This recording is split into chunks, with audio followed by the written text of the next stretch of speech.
Supriyanti. Saya mahasiswi Universitas Islam Negeri Sultan Syarif Kasim Riau, jurusan Bimbingan Konseling Islam, konsentrasi karir dan industri kelas KI 4C. Baiklah, di sini saya ingin mewawancarai salah satu narasumber. Beliau merupakan salah satu pengurus akhwat di Masjid Besar Baitur Ridho di kilometer 10 Perawang ini. Mengenai pandemi COVID-19, di mana sama-sama kita ketahui COVID-19 merupakan suatu wabah yang menyerang masyarakat di seluruh dunia, terutama di negara kita ini.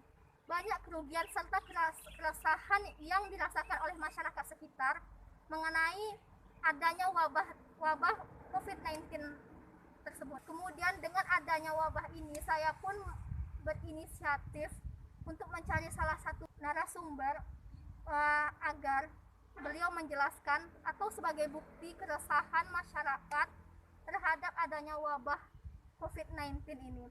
Langsung saja saya akan mewawancarai narasumber saya mengenai pandemi COVID-19 ini. Baiklah, di sini saya bersama narasumber kita. Langsung saja Mbak untuk memperkenalkan diri. Assalamualaikum warahmatullahi wabarakatuh. Perkenalkan, nama saya merupakan salah satu pengurus akhwat Masjid Baitur Ridho di Perawang ini. Baik Mbak, bagaimana sih pendapat Mbak tentang wabah pandemi COVID-19 yang sedang melanda atau mengancam negara kita saat ini?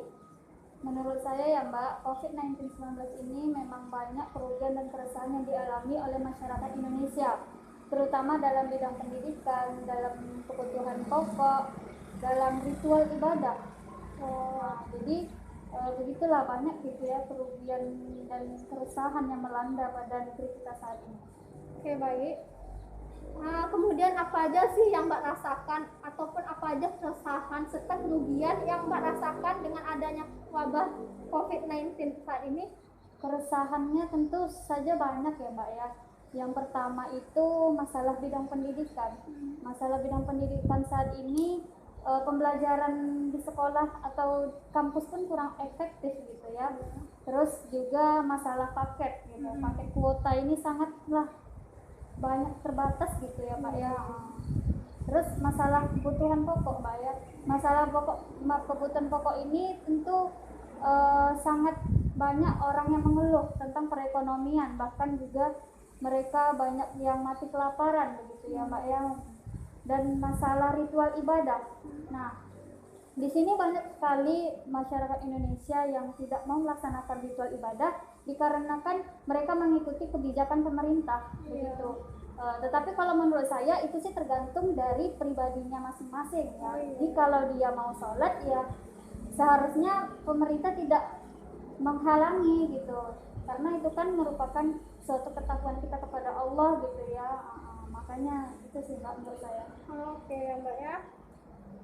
Oh ya, karena pandemi ini Pak juga banyak ya seperti masjid yang saya datangi, bahkan yang Mbak urus ini juga yang tadinya ramai sekarang mungkin jamaahnya jadi kurang gitu ya Mbak.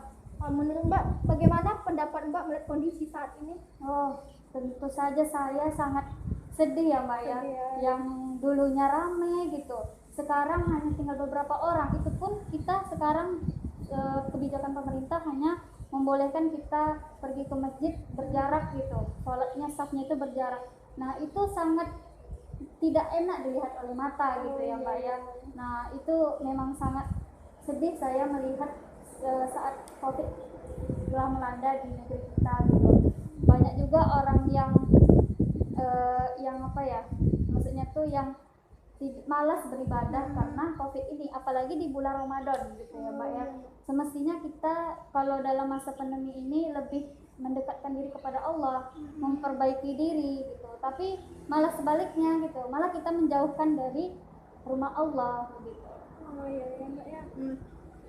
Jadi dengan penjelasan Mbak tentang COVID ini, apa sih saran Mbak ke depannya untuk kita bersama serta untuk kemajuan negara kita saat ini yang telah dilanda wabah penyakit COVID-19? untuk kemajuan atau saran ya. Iya. Kalau menurut saya sih seharusnya pemerintah itu memberikan kebijakan yang lebih tegas kepada seluruh masyarakat Indonesia dalam menangani kesehatan gitu ya. Terus memakai masker, terus juga memakai hand sanitizer gitu. Terima kasih sebelumnya ya Mbak atas wawancaranya ya Mbak. Terima kasih juga.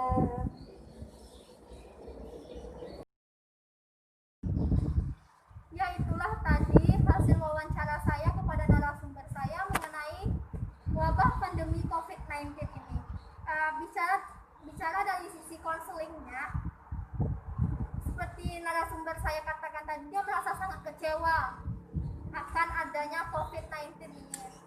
Tapi ya bagaimanapun juga wabah itu berasal dari Allah Subhanahu wa Ta'ala, di mana kita nggak bisa meminta dan kita nggak bisa menolaknya.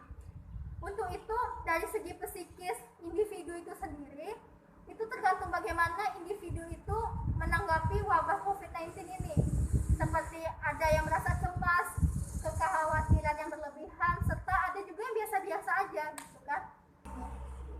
Begitu penjelasan saya tentang COVID-19 ini. Jika ada salah saya mohon maaf. Wabillahi taufiq wal hidayah. Wassalamualaikum warahmatullahi wabarakatuh.